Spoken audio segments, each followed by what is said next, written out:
Hello dear students, welcome back to our channel ST School Online Education. I hope all of you are fine. Today we are going to read chapter 4 of our book A Pact with the Sun. The chapter name is The Old Clock Shop, means पुरानी घड़ी की दुकान. It's Christmas Eve and closing time of shops. ये Christmas ewe means जो Christmas के पहले की जो रात होती है उसे क्रिसमस ईव कहते हैं और ये अभी दुकान बंद करने का समय था. Ray's old clock shop is still open. Ray की जो पुरानी घड़ी की दुकान थी वो अभी भी खुली हुई थी. Two shoppers call at the late hour. दो खरीदार हैं वो देर रात को आते हैं. Christmas Eve had arrived. Christmas की जो रात थी, ईव की रात आ चुकी थी. As last minute shoppers were going home. A thick white sheet of snow lay over Salt Lake City USA. Christmas से पहले की रात आ चुकी थी और दुकानदारों का घर जाने का समय हो चुका था और जो यूएसए की सिटी साल्ट लेक सिटी है उसमें बर्फ़ की सफ़ेद चादर ढकी हुई थी.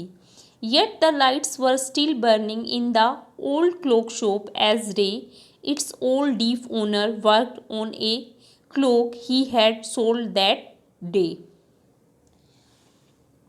जैसे कि रे की दुकान की लाइट्स अभी भी जल रही थी. उस दुकान का मालिक रे वो एक बूढ़ा और डीफ यानी बहरा मालिक था. वर्क ऑन ए क्लॉक वो अभी भी एक घड़ी पर काम कर रहा था जो उसने आज ही बेची थी. Have finished his work, Ray stood up and was on his way to back room when a cold rush of air from the front door hit the back of his neck. उसने अभी अभी अपना काम ख़त्म किया था और वह रे खड़ा हो गया and he was on the way to back room और वह पीछे के कमरे के रास्ते में था. तभी अचानक से जो फ्रंट डोर था, आगे का दरवाज़ा था, उससे उसकी गर्दन पर एक हवा का झोंका आता है. He turn to meet a last minute shopper but his old wise eyes told him that this was not a shopper. वह जल्दी ही लेट आने वाले जो खरीदार थे उनकी तरफ मुड़ा, लेकिन उसकी जो बूढ़ी और बुद्धिमान जो समझदार आंखें थी वो जल्दी ही समझ गई कि ये कोई खरीदार नहीं है. He saw two men, one in his 20s and other closer to 50. उसने दो लोगों को देखा जो दोनों में से एक तो था उसकी उम्र लगभग 20 साल थी और एक 50 के आसपास का था. The younger man remained eight the door. जो जवान लड़का था वो दरवाजे पर ही खड़ा रहा. The older man approach the counter with no sign of friendliness in his eyes. जो बूढ़ा व्यक्ति था वो काउंटर के पास आता है और उसकी आंखों में कोई मित्रता का भाव नहीं दिखाई दे रहा था. Ray was able to hide his growing fear as he slowly pushed a note pad and a pencil across the counter. Ray उसने अपने भय को छिपा लिया, वो उसमें सक्षम था छिपाने में और उसने एक नोटपैड, एक कागज़ और एक पेंसिल है वो काउंटर पर रख दी. He smiled at the unfriendly face. वह उस जो अमैत्रीपूर्ण व्यक्ति था उसकी तरफ देखकर हंसा, then pointed to his ear and shook his head from side to side, और अपने कान की तरफ इशारा किया और अपने सिर को एक से दूसरी साइड में हिलाने लगा। A quick look of surprise change the man's face as he studied the note pad, then turn and said something to the his friend. जो व्यक्ति था उसके फेस पर एक quick look of surprise change the man face, उस व्यक्ति के face पर एक विस्मय सरप्राइज का भाव आ गया, और जैसे ही उसने उस नोटपैड को पढ़ा, देन ही टर्न, वह मुड़ा और अपने दोस्त से उसने कुछ कहा। Ray use to chance to look closely at the man, paying attention to the shape of a gun and restless hand in the man side coat pocket. Ray को उस व्यक्ति को थोड़ा नज़दीक से देखने का एक चांस मिल गया, मौका मिल गया, और उसका ध्यान उसकी कोट की राइट साइड में जो पॉकेट थी उसमें उसके स्थिर हाथ और एक गन की शेप पर पड़ा। Anger boiled with in him but it was keep down by an inner voice that sad be still. उसके अंदर गुस्सा उबाले ले रहा था, लेकिन यह जल्दी ही ठंडा पड़ गया, जैसे उसकी अंतर्मन की आवाज़ ने कहा, चुप रहो। He wrote on the notepad, may I help you. उसने नोटपैड पे लिखा था, मे आई हेल्प यू, क्या मैं आपकी मदद कर सकता हूँ। For the first time the older man look directly at rain and smile. पहली बार जो बूढ़ा व्यक्ति था वह रे की तरफ उसने देखा और स्माइल की, वह मुस्कुराया।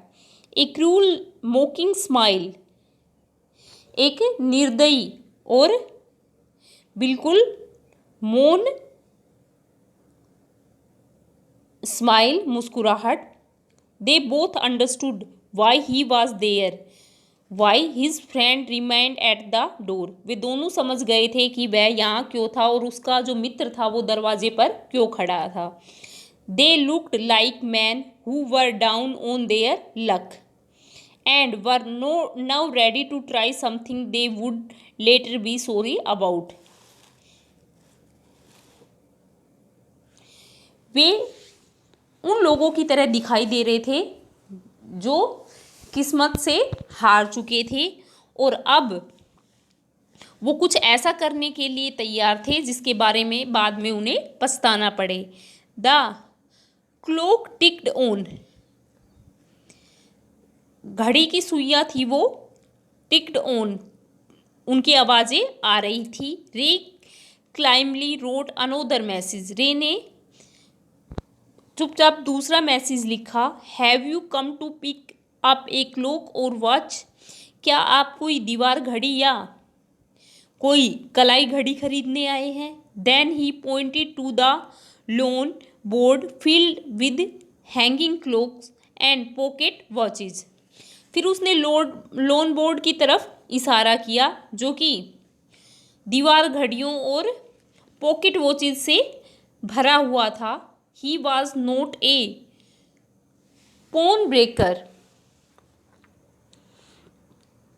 वह एक साहूकार नहीं था, but at the same time could not say no to needy people who placed their old watches और clocks before him for anything they could get. लेकिन फिर भी वह जो ज़रूरतमंद लोग थे उनको ना नहीं कहता था, और वो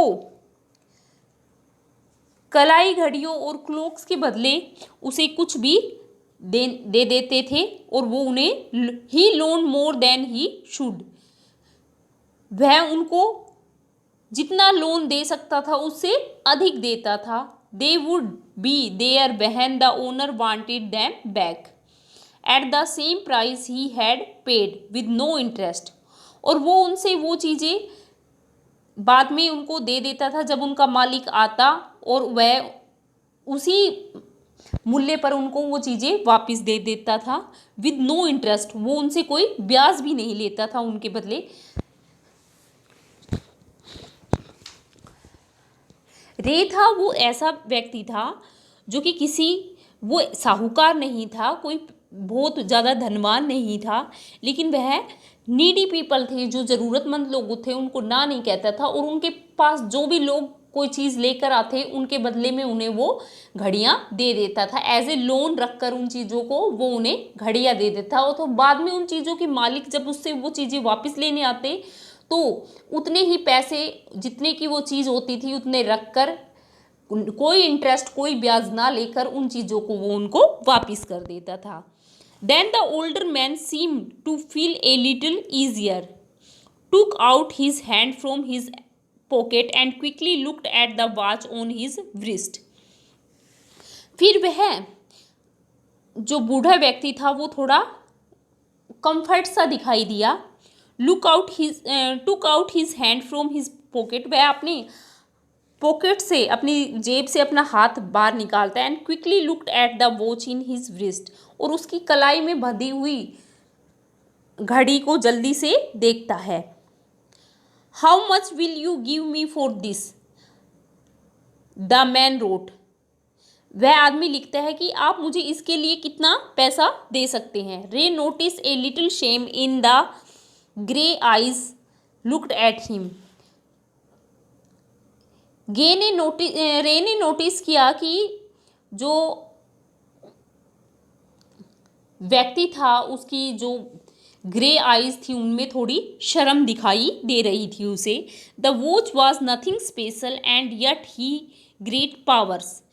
वॉच कोई ज़्यादा खास घड़ी नहीं थी वो, लेकिन फिर भी उसमें पावर्स थी, ग्रेट पावर्स, पावर शक्ति थी। It was something to exchange a way out of a bad situation.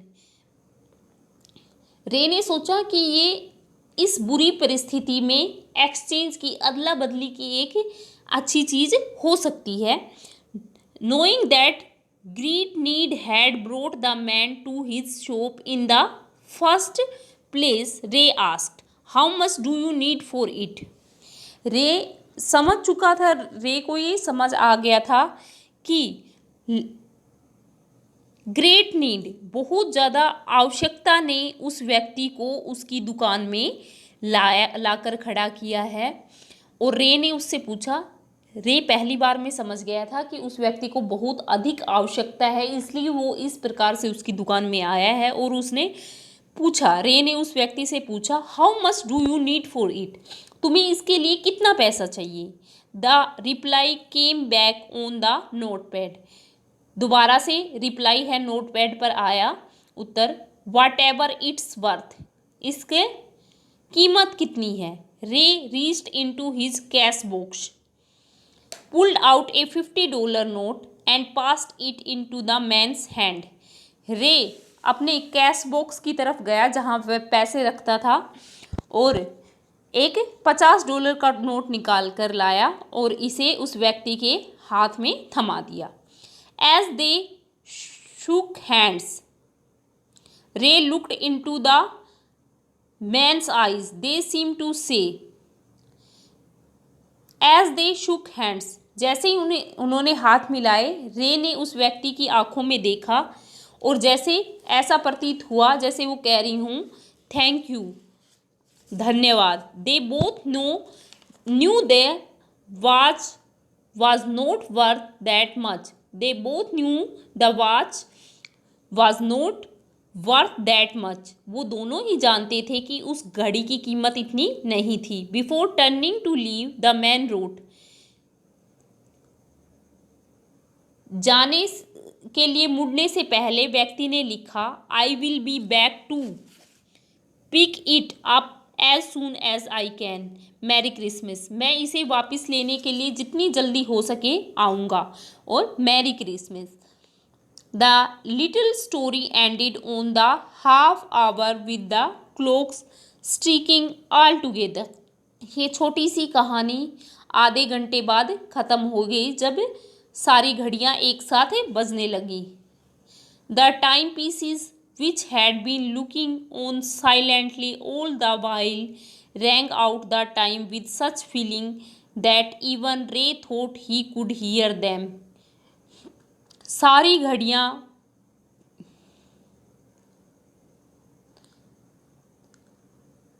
चुपचाप से सारे समय सब कुछ देख रही थी और एकदम से सारी बज उठी।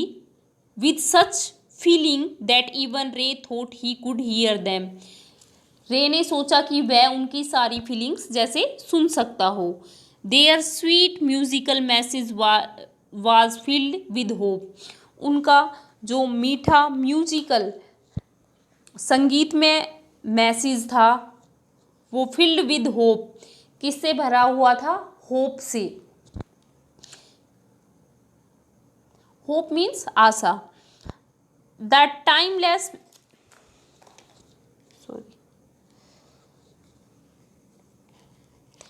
Timeless message of peace on earth, goodwill towards all was felt by the three men who stood in the old clock shop. ये जीसस का मैसेज था, पीस ऑन अर्थ। ये वर्ड्स जीसस के हैं जिसे हम ईसा मसीह कहते हैं। Peace on earth, goodwill towards all. ये मैसेज वो तीनों ही जो उस पुरानी घड़ी की दुकान में खड़े हुए थे, तीनों महसूस कर रहे थे। Message peace on earth, goodwill towards all.